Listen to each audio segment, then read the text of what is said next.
নমস্কার বন্ধুরা, village kitchen blog চ্যানেলে তোমাদের সকলকে জানাই অনেক অনেক ওয়েলকাম এবং ভালোবাসা। আজকে রান্নায় আছে অনুষ্ঠান বাড়ির স্টাইলে আমের চাটনি। তো আমের চাটনি তৈরি করার জন্য যা যা মশলা লাগবে একবার দেখে নিই। এখানে 5 ফোড়ন, গোটা শুকনো লঙ্কা, তেজপাতা, মৌরি, জিরে, ধনে, কয়েকটা কাজু এবং পরিমাণ মতো চিনি নিয়ে নিয়েছি, যেটুকু লাগবে। আর যেটা লাগবে সেটা হচ্ছে কাঁচা আম। কাঁচা আমকে এইভাবে ফালি ফালি করে কেটে নিয়েছি। বেশ খানিকক্ষণ এটাকে জলে ভিজিয়ে রেখেছিলাম, এতে করে এর কষটা চলে যাবে। এবার শুকনো খোলায় একটা মশলা তৈরি করে নেব। একটা শুকনো লঙ্কা এবং ওই যে জিরে, গোটা ধনে এবং মৌরি দিয়ে এটাকে ভালো করে ড্রাই রোস্ট করতে হবে। তো কিছুক্ষণ এইভাবে আমি এটা গরম করে নেব।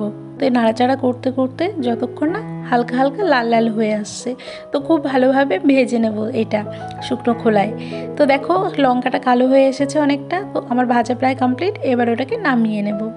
ওই কড়াইয়ের মধ্যেই সর্ষের তেল দিয়ে দেবো কিছু পরিমাণ মতো। তার মধ্যে দিচ্ছি ফোড়নে তেজপাতা, শুকনো লঙ্কা এবং 5 ফোড়ন। চাটনিটা কিন্তু আমি 5 ফোড়ন দিয়ে করব। তো 5 ফোড়ন দিয়ে দিয়েছি। এটাকে ভালো করে নাড়িয়ে চাড়িয়ে নিলাম কিছুক্ষণ। এর মধ্যে এবার দিয়ে দিচ্ছি কাঁচা আমের টুকরোগুলো। তো আমি কিন্তু খোসা ছাড়াইনি, খোসা সহই আজকে চাটনিটা করছি। এখন কিন্তু খোসা সহ চাটনিটা খেতে খুব ভালো লাগে। কচি কচি আম নতুন হয়েছে তো। তারপরে দেখো ভালো করে এটাকে তেলের সঙ্গে কিছুক্ষণ ভেজে নেব। এর মধ্যে হালকা করে হলুদ দেব।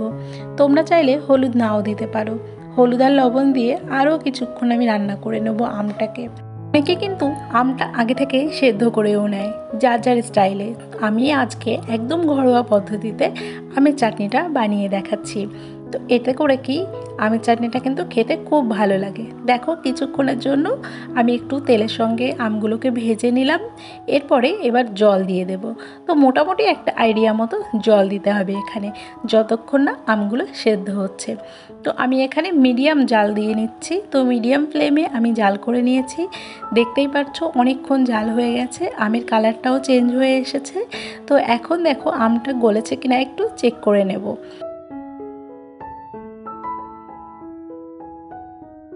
আম কিন্তু একদম গলে গেছে, প্রত্যেকটা আমই সুন্দরভাবে গলে গেছে। তো এরপরে আমি দিয়ে দেবো এর মধ্যে চিনি। তো যেটুকু মিষ্টি পছন্দ করো সেই তুলনায় চিনি দিতে পারো। আমি এখানে কিন্তু ছোট্ট 1 বাটি চিনি নিয়েছি। তো এখানে প্রায় 100 গ্রাম মতো চিনি আছে। আর দিয়ে দিলাম যে কাজুর টুকরো করে নিয়েছি, সেই কাজুগুলো দিয়ে দিচ্ছি। আর আমের চাটনিটা সাধারণত একটু একটু টক টক মিষ্টি মিষ্টি বেশি ভালো লাগে, পুরো মিষ্টি হলে কিন্তু ভালো লাগবে না খেতে। তো এখানে দেখো ভালো করে ফুটিয়ে নিচ্ছি মিডিয়াম জাল দিয়ে।